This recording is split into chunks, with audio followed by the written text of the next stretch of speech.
আসসালামু আলাইকুম।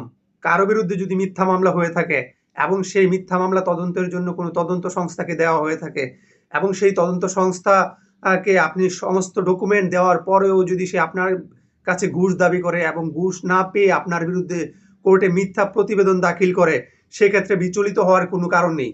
আপনার বিরুদ্ধে যারা মিথ্যা মামলা করেছে, যারা আপনার বিরুদ্ধে মিথ্যা মামলা হতে সহায়তা করেছে এবং যে পুলিশ অফিসার আপনার বিরুদ্ধে মিথ্যা মামলা প্রতিবেদন কোর্টে দাখিল করেছে, আপনি সমস্ত ডকুমেন্ট নিয়ে কোর্টে চার্জ হিয়ারিং এর সময় আপনার সমস্ত ডকুমেন্ট দিয়ে আপনি মামলা থেকে ডিসচার্জ পেয়ে যাবেন।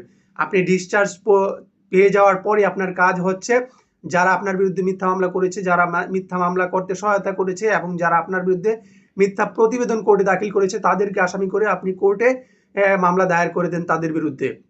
যখনই আপনি এই মামলা দায়ের করবেন অবশ্যই তাদের এই মামলায় শাস্তি হবে।